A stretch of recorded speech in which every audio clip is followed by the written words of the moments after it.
Hello everybody and welcome back to Screen Stars. I'm here today to review the horror movie Mom and Dad that stars Nicolas Cage, Selma Blair and also features an appearance by Lance Henriksen. This is another film that I did a trailer reaction to fairly recently. I thought the trailer personally looked really good. An excuse for Nicolas Cage to go absolutely bonkers in a movie is always, I think, an excuse to target in on that movie.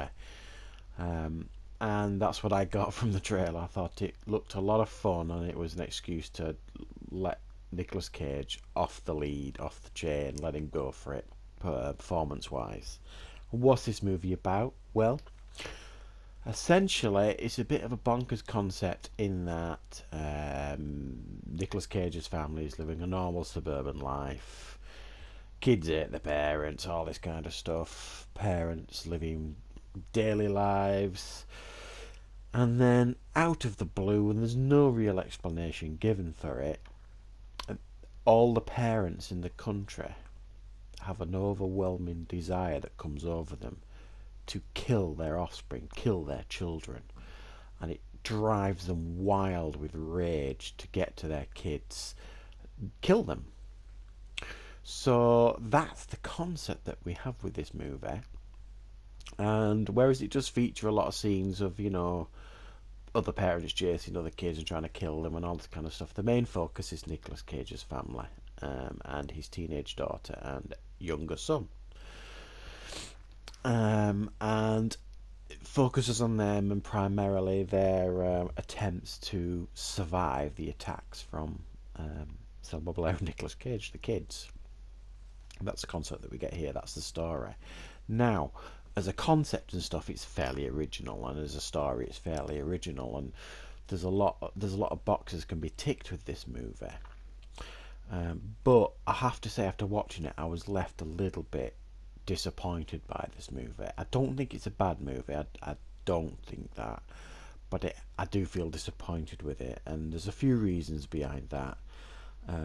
There's like a tonal shift in the movie. At the beginning, it presents it almost as like tongue-in-cheek, very dark comedy-ish, and there's this awful retro soundtrack that grates through your brain early on, and it all feels a bit lighter, and you're supposed to be kind of having a bit of a giggle at it, and then later on it shifts in tone.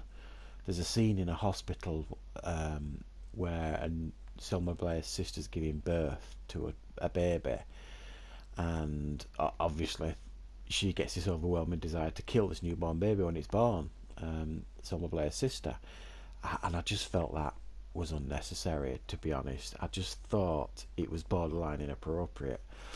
It left a bit of a sour taste in my mouth, and from that point on it almost felt like there was a tonal shift, and it was telling me now to take this film seriously, and I really struggled with that, and I couldn't take it seriously. And then the last 10 minutes it shifts again to more, let's have a laugh and a giggle at this. And I just found it a bit jarring, these tonal shifts in the movie. It should have either stayed light-hearted and comedy-like, or been serious from the beginning, and I would have known how to have pitched my emotions at the movie. So I didn't like that. Like I said, the soundtrack properly got on my nerves.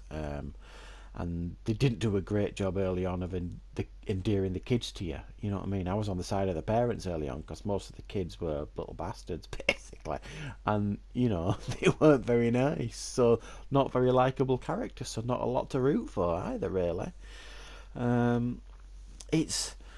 There were some scenes in the movie that just felt tacked on, where there was scenes where they were supposed to flesh out the characters, and to me they just felt tacked on and unnecessary and a bit confusing. Again, it's one of those ideas that is good, that probably would have worked better in an anthology movie, and they've struggled to stretch this out over the length of a feature film, and I think that's the problem with this movie. But saying that, I did have fun watching it. There are elements of this movie that are enormously fun to watch. Nicolas Cage's performance clearly is standout here. But everybody else does a good job. Lance Henriksen it's really just a cameo as Lance Henriksen's performance, but it's still fun nevertheless. So there are elements of this movie that are fun, but I get, like I say, there were moments in this film where I literally felt like turning it off, especially after that hospital scene. I just felt it was unnecessary, certain aspects of it, and there were certain aspects of the film just not funny at all.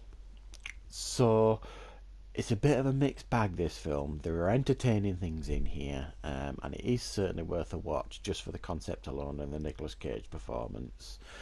But ultimately, a little bit of a letdown here, which is a shame. I was really, really looking forward to this movie. So I'd probably rate this, I'd give it a 6 out of 10, really.